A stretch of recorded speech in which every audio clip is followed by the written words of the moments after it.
Hello and welcome back. It's the Peak Signing Agents podcast and YouTube channel where I, your host, Derek Van Otten, you can call me DVO, am providing tips for you to become the best notary and signing agent that you can possibly be.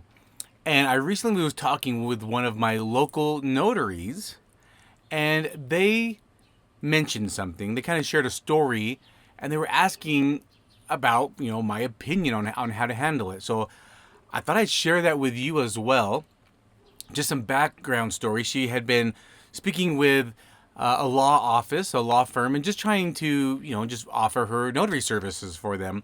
This attorney just did not have a notary commission. So they thought, okay, all right, great.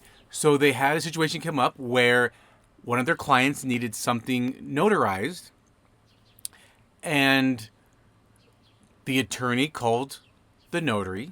The notary showed up and realized that the people did not have their IDs. So the notary said, "Oh, I can't do this. They don't have their IDs."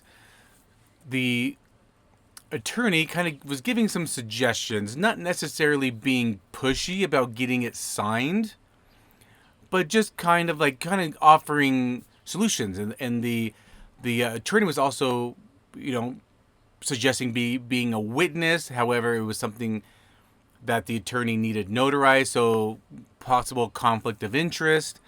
The notary called the lieutenant governor's office, which is in our state what we use. I know some states use the Secretary of State. In my state, we use the lieutenant governor's office. The notary called the lieutenant governor's office. They said no, the attorney cannot also sign or be used as a credible witness. And they weren't able to sign everything. The notary's real question was, she was really asking, I don't want to, break this relationship. I didn't want to maybe offend the attorney by calling the lieutenant governor's office, even though I stepped outside to call the office. I didn't want to maybe offend the attorney. And she was like, but I was feeling a little pressured. And she asked, how would you handle that? So this is where the podcast episode and YouTube channel come into play here, is how I handle. Because I've been in situations where they are pressuring you. Maybe I'll give you some examples. I had somebody that was buying a home and they had gotten married. They just didn't change their name yet. And the lender was just assuming they were changing their name so they had the same last name. The borrowers noticed on all the e-signatures that they were signing, because a lot of times when you're buying a home or refinancing, if you didn't know, you are getting copies of closing disclosures. You're getting multiple copies of closing disclosures to just go over the numbers, and things adjust all the time during underwriting, but they still want you to look and sign or e-sign all the different variations of the closing disclosure.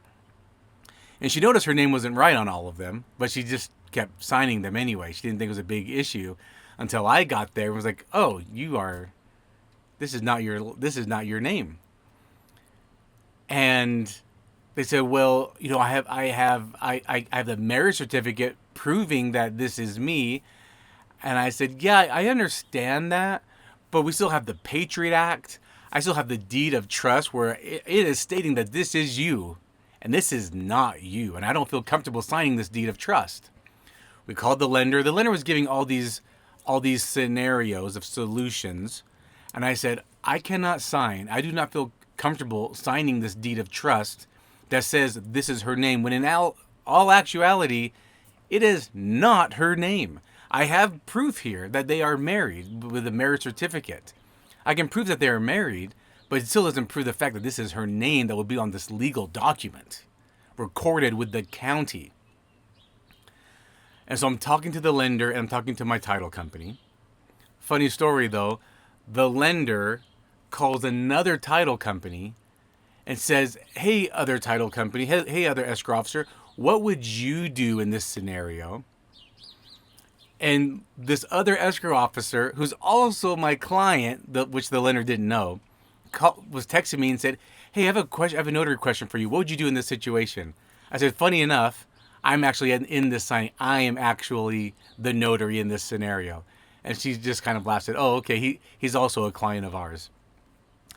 And I just said, yeah, I mean, I can see that they're married. I just don't feel comfortable signing this, notarizing this deed of trust saying that it is really them. Finally, the lender said, what if we do this? What if I draft up the new documents, but instead of saying, Jane Doe, it says Jane Doe, also known as Jane Austen, whatever the name is. And I said, yeah, I'm okay with that, because then it has the other name there, and as long as she signs her name just like her driver's license, so it'll say whatever her current name is, that's how she'll sign. And the lender said, yep, that's fine. Then I felt comfortable, went to the mobile office that I'm recording out of right now, printed the new set of documents, and we got it taken care of. That's just a story. But let me tell you how I handled this. Let me tell you what I told this notary about the feeling of being pressured. And I said, I've been in that situation. I never felt pressured, but I understand how some of you might feel pressured. Remember, you are the notary. You stay in control of the signing. Do not let anyone pressure you. Do not let anyone make you do something you don't feel comfortable with. And the notary was even telling me, she's like, yeah, I just kind of felt in my gut that it wasn't right. I'm like, stick with your gut. There's a reason you have this feeling, and that's okay. You wanted a call to verify it, but you got it verified that was incorrect. You should not have done it. You were right. Now, this is what I told her. I said, that feeling of pressure, like, I understand, because I know that if I wasn't experienced, I might have felt pressured. But that feeling of pressure is your lack of confidence. It's your lack of understanding your state's law. If you're confident in what you do, if you feel like you understand your state's laws inside out and out, like I do, I feel like I understand my state's laws inside and out. If you understand your state's laws, you are confident in your job, in your role as a notary public / signing agent. If you feel comfortable and confident, there is no reason for you to feel quote unquote pressured, because you stick to your guns, you stick to the laws. The laws will always supersede anything. It doesn't matter what the lender wants. It doesn't matter what the title company wants. What matters is following the laws. That's what's important. Because if any issues came up, it's just, well, hey, wait a minute.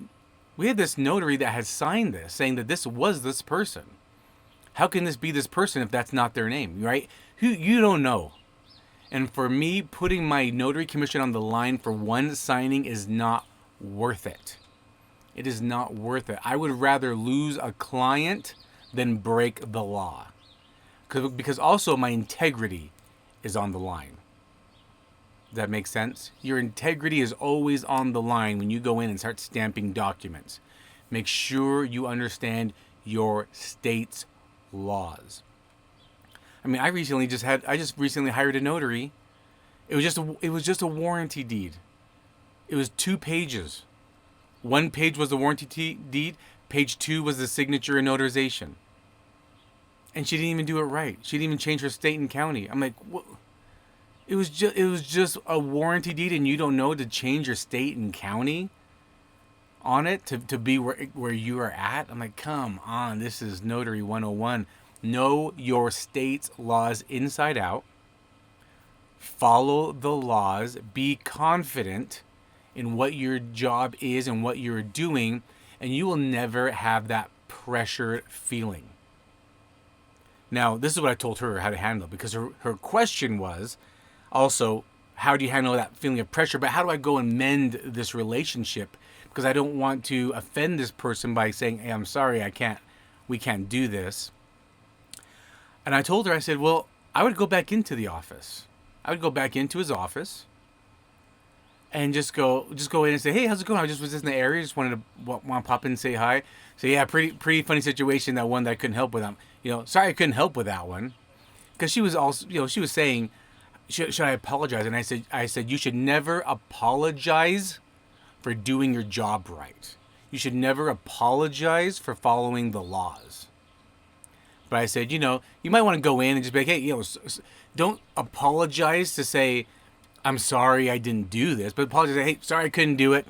Unfortunately, got to follow the laws and they need their IDs. But, next time, I'll make sure I take care of you. But, maybe remind them to have their IDs on them, because, one of the main jobs as a notary is to make sure they are who they say they are and that they understand what they're signing. So, unfortunately, I have to do my due diligence and look at everyone's IDs. So just, if you don't mind just reminding them to bring their IDs next time you want me to schedule a time with somebody, I'll be happy to help you. And you just kind of pass it off as nonchalant.